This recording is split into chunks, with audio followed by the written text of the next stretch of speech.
मोरो खबर शामिल के जेती मोरो सिंध में जिता सिंध इल्ताफ सुमरो की रिपोर्ट मुताबिक तालका अस्पताल मोरो जो incharge medical superintendent doctor Mohammad Yasin Bilal गुजर रात तालका अस्पताल मोरो अंदर पेश ईंदड़ वाक़े बाबत पंहिंजो मौक़िफ़ ॾेई रहियो आहे। वधीक तफ़सीली वीडियो रिपोर्ट ॾिसूं था सिंध इल्ताफ सुमरो जी हिन वीडियो रिपोर्ट में।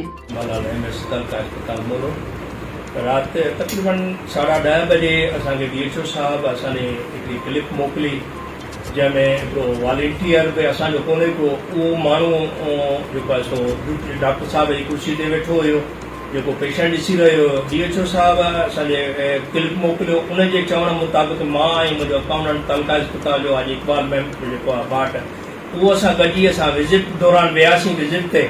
उते जेॾीमहिल वियासीं त उहो माण्हू जेको आहे नालो छा अथसि आशिफ मेमन जेको डॉक्टर साहब जी कुर्सी ते वेठो हुयो।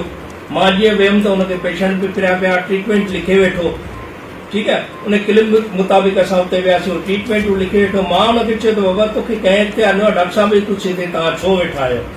उन चयो त मां वेठुसि त छा थी पियो ऐं आउं ट्रीटमेंट लिखां थो। बाबा तोखे कंहिं इख़्तियार न, तूं केरु थींदो आहे तूं ट्रीटमेंट लिखण वारो। चई मां लिखियो त छा थी पियो, का वॾी ॻाल्हि त कोन्हे का। ठीकु आहे, मां उन ते हुनखे ॿाहिरि कढी आयुमि त बाबा तोखे कंहिं इख़्तियार कंदो आहे डॉक्टर न त डॉक्टर जी ॻाल्हि कर, तूं वेठो वॉलंटियर आहे, तूं कंहिं तोखे एड कयो आहे। वॉलंटियर बि असांजो कोन्हे को।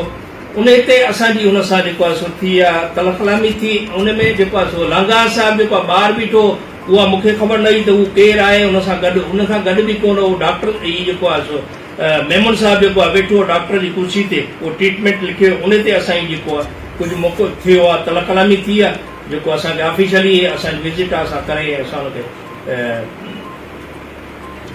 मुक़ररु आहिनि एमरजेंसी में ॾिसंदा आहिनि, उन्हनि डॉक्टरनि जी मौजूदगीअ में बि अहिड़ो वाक़ियो थी रहियो। डॉक्टर साहब जेको वेठो आहे उन जे लाइ असां ऑफिशियली इंक्वायरी कंडक्ट कराई आहे। ऑफिशियली हू होली सोली डॉक्टर साहब इंचार्ज आहे पंहिंजी ड्यूटी जो। जेकॾहिं उन ग़लती कई आहे त असां उन ते असां पंहिंजी ऑफिशियली उनजो इंक्वायरी कंडक्ट कराई आहे। असां उन ते पंहिंजो एक्शन वठंदासीं। बाक़ी मां एज़ अ MSA हवाले सां राउंड करे सघां थो केॾी महिल ही त असांखे DHO क्लिप मोकिलियो आहे पर असां